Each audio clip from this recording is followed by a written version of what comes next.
Do you remember those forgotten side dishes Grandma used to make around the holidays? They turned simple meals into something special at every family holiday gathering. How did we let those recipes disappear? We're counting down 25 forgotten Thanksgiving side dishes Grandma used to make. The ones that once defined holiday tables from the 1950s through the 1970s, but have all but disappeared today. Which lost favorite takes the top spot? Let's begin the journey, starting with number 1. Cornbread dressing with giblet gravy once anchored Southern Thanksgiving tables. Its aroma drifting through kitchens crowded with laughter and clatter. The heart of the dish was always day-old skillet cornbread, crumbled by hand, left to dry just enough so it could soak up every drop of rich homemade broth. Into the mix went sautéed onions and celery, sometimes a handful of fresh sage if Grandma had it on hand. But the real secret, the part that made the kitchen feel like a homecoming, was the giblet gravy. Hearts, necks, and livers pulled from the turkey, diced and simmered for hours, turned into a silky gravy poured generously over the dressing. In church cookbooks and home economics classes, making giblet gravy was a rite of passage, proof you knew how to use every part of the bird. Today, with pre-roasted turkeys and boxed stuffing mixes, most folks skip the giblets entirely. But for a generation, this was the taste of belonging, the first scoop on the plate, and often the first recipe passed down in a family notebook. Now nearly as rare as a full set of giblets in a supermarket turkey. Nothing said holiday spectacle quite like a molded cranberry salad gleaming in the center of the table. In kitchens from coast to coast, the ritual began with a can of whole berry cranberry sauce, tart, ruby red, and ready to become something extraordinary. The sauce was mixed with crushed pineapple and chopped pecans, then poured into a ring mold and left to chill overnight, promising a grand reveal the next day. Once unmolded, a crown of sweetened cream cheese and whipped topping was spread over the top, turning the salad into a frosted wreath that shimmered under amber dining room lights. Women's magazines in the 1960s and 70s called it the hostess's secret weapon, and every slice brought a satisfying crunch of pecans against the creamy layer. These salads weren't just food, they were conversation starters designed to impress. Today, the ring molds gather dust and most cranberry salads come straight from a can. But for a time, this dish was pure mid-century pageantry, equal parts flavor and flair. A bowl of creamed pearl onions was always a badge of honor for the home cook. Tiny, snow-white onions, each one peeled by hand, glistening in a sauce as soft as cashmere. Good Housekeeping's 1950s tutorials made it look easy. But the truth was, prepping 30 or more pearl onions per batch took patience and a steady hand. First came the blanching. Onions plunged into boiling water, skins loosened just enough to slip off with a pinch. Then, the careful simmer in a white roux, flour and butter whisked until smooth, then coaxed into silkiness with milk. White pepper offered a gentle heat, but the real signature was a whisper of nutmeg, stirred in just before serving. The result was a dish that tasted like winter comfort and quiet pride. Today, with frozen vegetables and convenience casseroles crowding the table, few have time for the ritual of peeling pearl onions.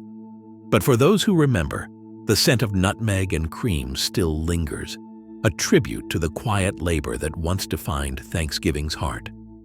Scalloped oysters brought a taste of the coast to Thanksgiving tables, especially in New England and along the mid-Atlantic. The recipe traveled on handwritten cards and in church cookbooks, always calling for a generous pint of fresh oysters. Though some families made do with canned when the real thing was out of reach. The oysters, briny and plump, were soaked in cream and a splash of sherry, then layered with buttered cracker or breadcrumb crumbs in a deep baking dish. 20 minutes in the oven turned the top golden and crisp, while the cream below bubbled into a rich, savory sauce. Shucking oysters was a skill passed down in seaside kitchens, But even inland, cooks found ways to keep the tradition alive for special occasions. The dish's fleeting popularity inland owed as much to the challenge of sourcing fresh oysters as to changing tastes.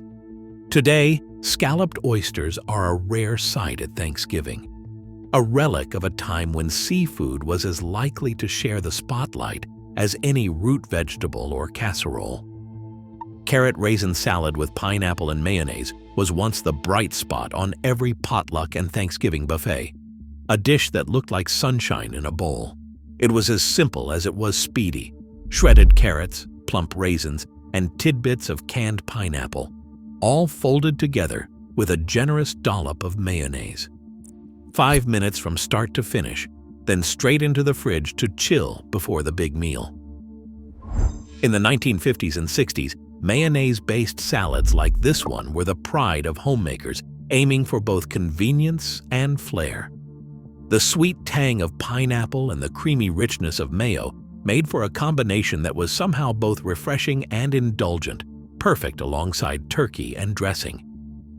By the 1970s, every church supper and family gathering seemed to have a version, sometimes with walnuts, sometimes with a sprinkle of coconut if someone was feeling fancy.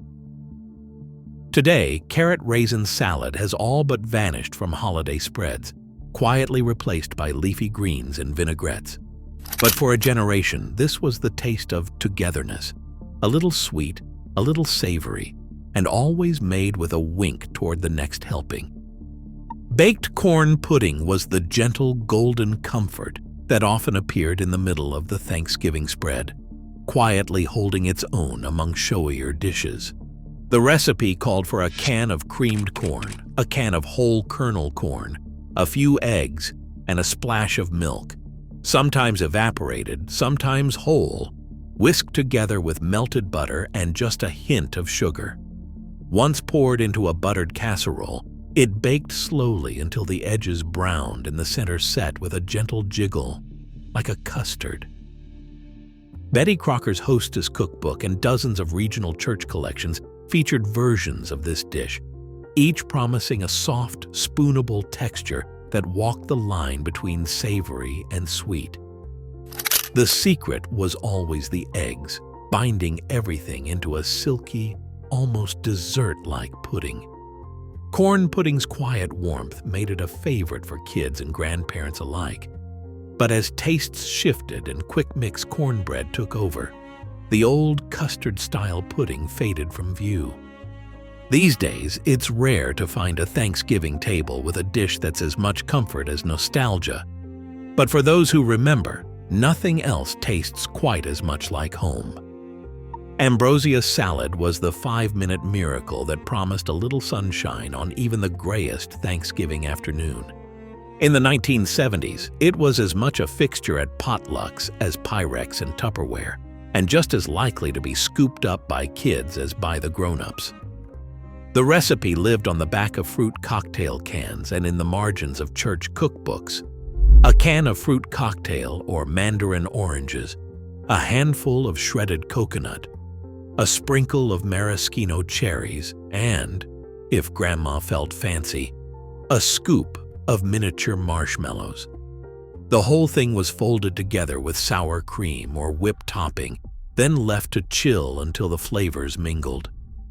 Ambrosia blurred the line between salad and dessert, slipping onto the plate right alongside turkey and dressing, its creamy sweetness a palate reset before the next round of savory dishes. By the time the main course was finished, there was always just enough left to sneak a spoonful straight from the fridge. A quiet reminder that sometimes the simplest recipes are the ones that linger longest in memory. Oyster dressing was once the pride of coastal Thanksgiving tables, a dish that brought the sea straight to the heart of the holiday meal. While most folks now think of stuffing as a simple bread and herb affair, families along the Atlantic and Gulf coasts had a different idea. Chopped oysters, fresh if you were lucky, canned if you weren't, were mixed with cubes of day-old bread, moistened with turkey stock, and seasoned with parsley, celery, and just enough black pepper to wake up the flavors. Some cooks baked it inside the turkey, others preferred it in a separate casserole so the edges could crisp. Either way, the oysters melted into the bread, lending a briny richness that set this dressing apart from anything you'd find in a box. It was a dish that spoke of both abundance and thrift, making use of local seafood when it was plentiful and stretching it with pantry staples. Inland, oyster dressing became a curiosity, something whispered about in church cookbooks but rarely seen. Today, it's nearly vanished from most Thanksgiving spreads. A reminder of a time when the flavors of the coast traveled hundreds of miles to join the feast. Glazed carrots with brown sugar and butter were once as reliable on the Thanksgiving table as the sound of the oven timer. In kitchens from Maine to California, carrots were sliced into coins or sticks, simmered just until tender, then tumbled into a pan with a generous scoop of butter and a handful of brown sugar. The magic happened on the stovetop, where the butter and sugar melted together, bubbling into a glossy glaze that coated each carrot with a sweet caramel sheen. The goal was always that perfect shine, enough to catch the dining room light, but never so sticky you needed a fork and knife. In the 1950s, sweet glazed vegetables were a quiet staple, a way to coax even the pickiest eater into taking a helping. Recipes in Betty Crocker's Hostess cookbook and church pamphlets promised a side dish that was quick, comforting, and always welcome. These days, carrots are more likely to be roasted or left raw for dipping, but for a long stretch of Thanksgivings, the soft, buttery sweetness of glazed carrots was a little moment of everyday luxury, simple, unfussy, and gone before the gravy boat made its second round. Irish mashed potatoes brought a taste of the old country to American Thanksgiving tables, especially in neighborhoods where family roots ran deep and traditions traveled across the Atlantic. This wasn't just a plain mash. Each bowl started with a mountain of buttery potatoes, but the secret was in what got folded in next. Sautéed cabbage or kale, softened in a skillet with a knob of butter, gave the dish its signature green ribbons and gentle, earthy bite. Some families called it colcannon, others just called it home. Recipes drifted through Irish-American communities from Boston to Chicago, and it wasn't unusual to see a proud grandmother serve up a steaming bowl flecked with greens as a reminder of where the family started. The combination of creamy potatoes and sweet, tender cabbage made for a side that was both hearty and bright, a little celebration of immigrant ingenuity. Over the years, as tastes shifted and side dishes got simpler, leafy greens disappeared from most mashed potatoes and colcannon faded to a memory, tucked away in old cookbooks and family stories. Cranberry rings from the can. There's a side dish that's equal parts nostalgia and gentle comedy. The ritual began with a can opener, a satisfying pop, and that slow, wobbly slide as the cranberry sauce emerged onto a plate, still wearing the ridges from its tin mold like a badge of honor. Those grooves weren't just decoration, they were built-in slice guides, a quiet nod from the manufacturers that this was a dish meant for sharing. Jellied or whole berry, the choices sat side by side on grocery shelves, but for many families, the smooth ruby red cylinder was the classic. Magazine ads in the 1960s and 70s promised holiday magic in minutes. No cooking, no fuss, just a quick slice and an instant centerpiece. Some grandmas would arrange the rings in a perfect spiral. Others left them stacked, can shape intact, as a wink to the convenience era. Today, canned cranberry sauce still sells by the millions, but it rarely gets the place of honor it once held. Instead, its cheerful, wobbly presence is a reminder of a time when even the simplest shortcut could feel festive and when the can itself was part of the show. Rutabaga mash once stood as a quiet symbol of thrift at Thanksgiving tables, especially across the upper Midwest and in farming communities where nothing went to waste. The process began with a knobby, golden-fleshed rutabaga, sometimes called swede, peeled and chopped, then boiled until tender in a battered stock pot. Unlike potatoes, rutabagas brought a subtle bitterness and a deep, earthy note that set them apart from the usual starches. After draining, they were mashed with a heavy hand, folded with generous pats of butter, a splash of cream if the cows were kind, and a pinch of salt.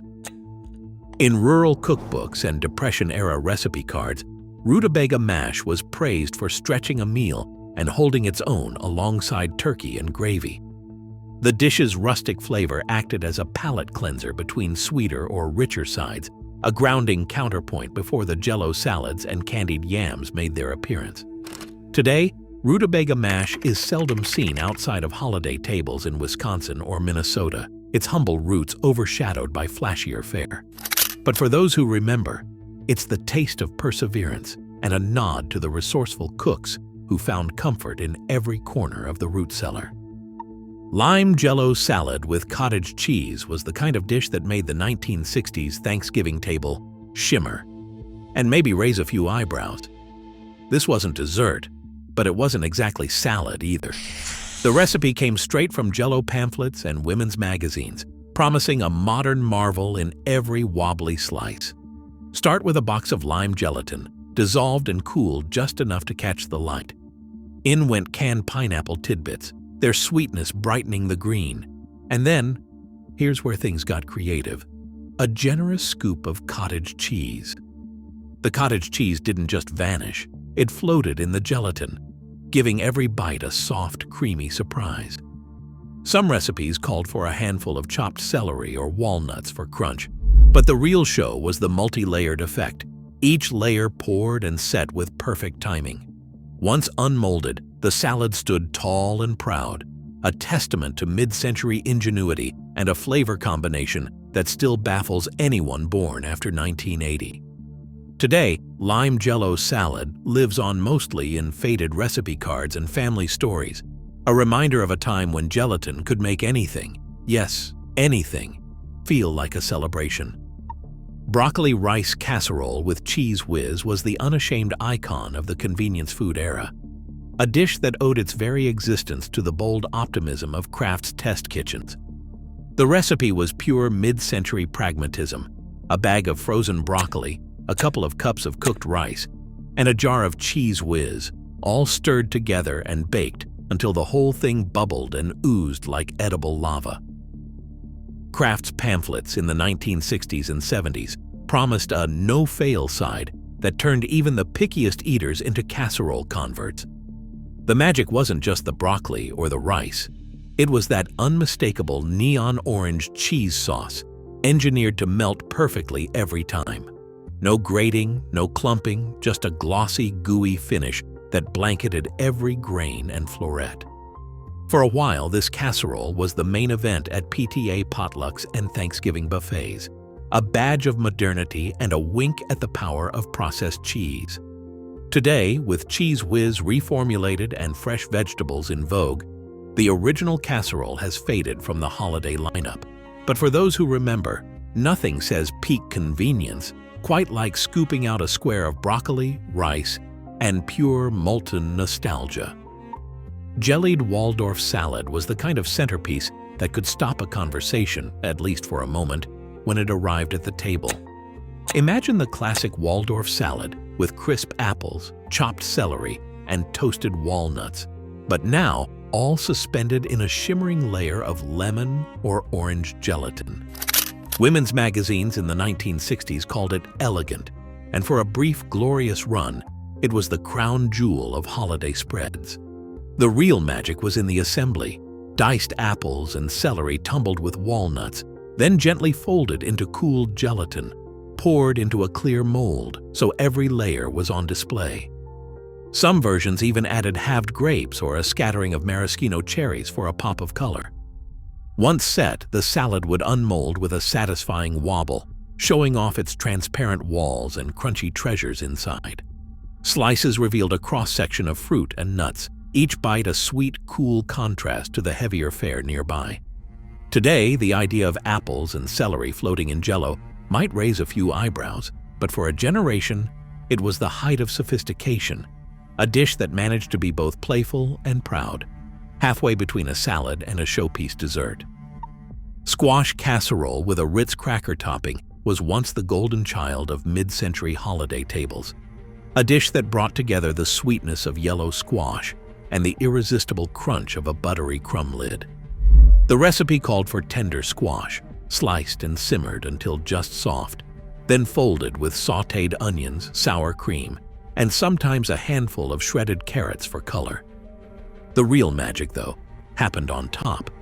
A sleeve of Ritz crackers, crushed by hand and tossed with melted butter, became the signature crust, crisping up in the oven to form a salty, golden blanket. Betty Crocker's Hostess cookbook and dozens of church collections praised this casserole for its crowd-pleasing texture, a clever way to turn humble vegetables into something special. For a while, cracker-topped casseroles were the mark of a savvy home cook, promising both comfort and a bit of showmanship. As tastes changed and lighter, fresher sides took over. The ritual of crushing crackers faded away. But for anyone who remembers that first spoonful, the soft squash beneath a shattering buttery crust, it's a taste of pure nostalgia, straight from Grandma's kitchen. Spoonbread was the southern showstopper that demanded both confidence and timing, part soufflé, part comfort food, and all about the right touch. The recipe read like a dare. Cornmeal simmered with milk and butter until thick, then cooled just enough so the eggs wouldn't scramble. The real magic happened when beaten egg whites, whipped to soft peaks, were folded gently into the warm batter. Too rough, and the whole thing collapsed into a dense pudding. Too timid, and you'd end up with streaks of yellow and white. When it worked, spoonbread puffed up in the oven, golden and airy, ready to be served straight from the baking dish with a big spoon, never sliced. Southern church cookbooks and family recipe cards guarded the secret. Serve it hot before it falls. For a few minutes, you had a dish as delicate as a cloud, a contrast to the casseroles and crunchy toppings nearby. These days, spoonbread is a rare sight, partly because it waits for no one. Hesitate, and you miss that perfect soufflé-like texture that once made it a Thanksgiving legend. Brussels sprouts with chestnuts and bacon once brought a touch of continental flair to Thanksgiving tables, at least for families lucky enough to find chestnuts in the first place. The recipe called for fresh Brussels sprouts, trimmed and halved, pan-braised until just tender. Crisp bacon bits joined the party, their smoky richness clinging to every sprout. But the real star, and the rarest ingredient by the 1950s and 60s, was the chestnut. Roasted, peeled, and chopped, chestnuts added a buttery sweetness that turned this side dish from everyday to special occasion. After the American chestnut blight wiped out native trees, imported chestnuts became a pricey seasonal treat, often reserved for holidays or skipped entirely in favor of more affordable nuts. For many, this dish was a taste of old-world elegance, a nod to French and Italian traditions, or maybe just a memory of the one-year grandma splurged at the specialty grocer. Today, Brussels sprouts are back in style, but the classic trio of sprouts, chestnuts, and bacon is mostly a memory, tucked away on the yellowed pages of vintage cookbooks, waiting for a holiday worthy of its nutty, smoky warmth. Creamed spinach with nutmeg brought a touch of continental elegance to the American Thanksgiving table, a dish that felt just a little bit restaurant fancy, even when made in a modest home kitchen. The secret to its silkiness was the bechamel. Butter and flour whisked together, then slowly blended with milk until the sauce turned glossy and thick. Once the spinach was cooked and carefully drained, no one wanted watery greens. It was folded into the sauce, and here's where Grandma showed restraint. Just a pinch of freshly grated nutmeg, never more, added a warm, aromatic note that set the dish apart from everyday creamed vegetables. In the 1950s and 60s, food magazines praised creamed spinach as the sophisticated alternative to plain greens, a side that could hold its own next to roast turkey and sweet potatoes. But as home cooks moved toward quicker, lighter fare, this elegant preparation faded from view. For those who remember, the gentle scent of nutmeg rising from a creamy casserole still means Thanksgiving, a quiet reminder of the days when even the vegetables wore their Sunday best. Baked apples with brown sugar and cinnamon brought the scent of autumn right into the heart of Thanksgiving. The recipe was as old as the farmhouse kitchen itself. Crisp apples, cored and set upright in a buttered dish, each hollow filled with a generous scoop of brown sugar, a pat of butter, and a heavy dusting of cinnamon. Sometimes a handful of raisins or chopped walnuts made their way into the mix, but the real magic was in the slow bake. As the apples softened, their juices mingled with the sugar and spice, bubbling up and caramelizing at the edges.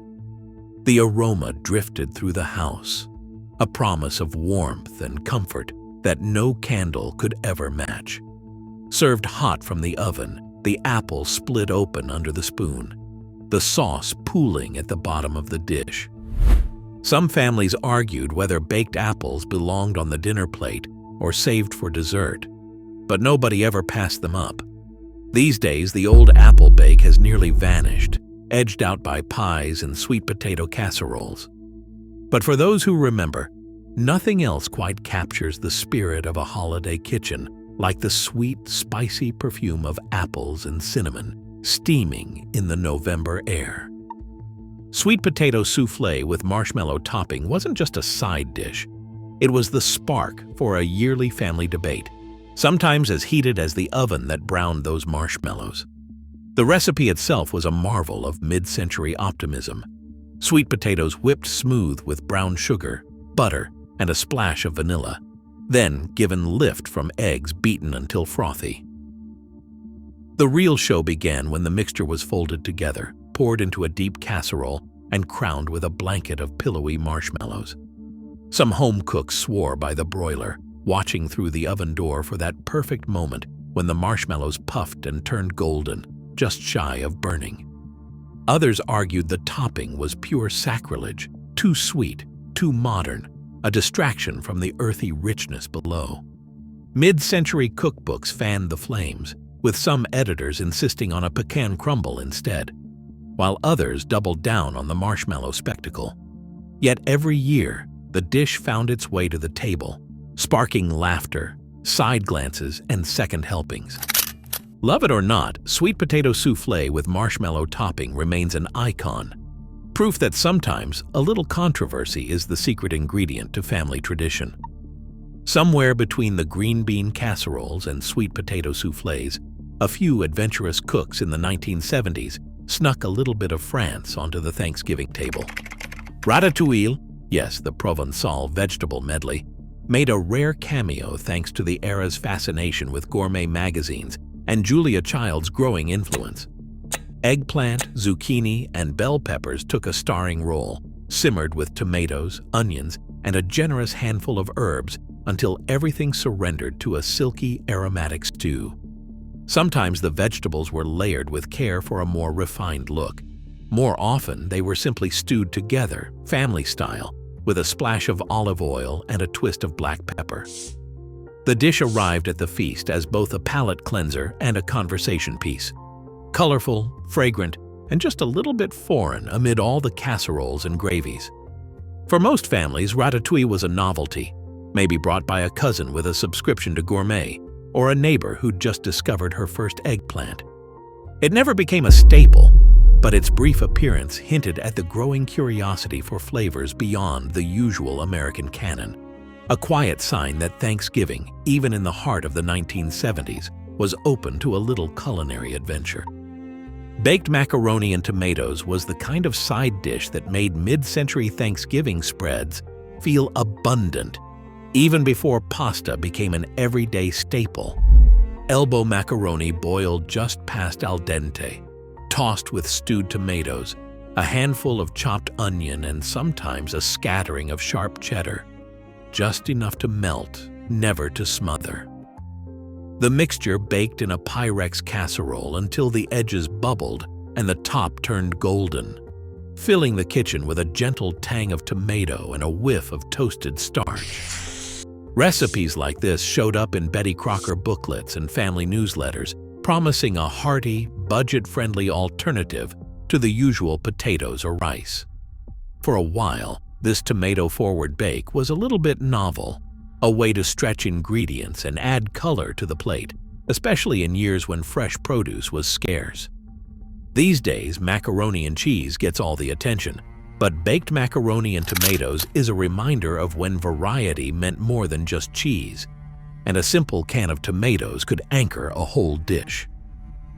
Before the squash boats and harvest flavors arrived, this was how Grandma made sure no one left the table hungry. Baked acorn squash with maple syrup was autumn on a plate, the kind of side dish that made the Thanksgiving table feel like a harvest celebration. Each acorn squash was split in half, seeds scooped out, and the hollowed shells became their own serving bowls.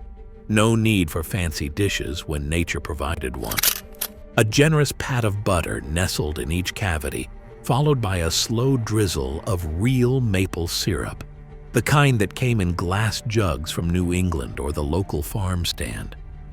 As the squash roasted, the flesh softened and turned golden, soaking up the buttery maple glaze until every bite tasted like sweet earth and late October sun. Sometimes a sprinkle of brown sugar joined the mix, but the real star was always that sticky, fragrant syrup pooling in the bottom of each boat. Served warm, the halves were portioned out to each guest, a rustic reminder that Thanksgiving started as a harvest feast. Today, whole-baked squash has mostly vanished from holiday tables, replaced by casseroles and purees. But for a time, these golden boats were a symbol of plenty, simple, beautiful, and as much a part of the celebration as the turkey itself. Rice and mushroom casserole was the quiet workhorse of the convenience era, a dish built for busy cooks and crowded tables. The recipe started with par-cooked rice, sometimes leftover from the night before, mixed with a can of condensed cream of mushroom soup, the kind that promised dinner in a flash right on the label.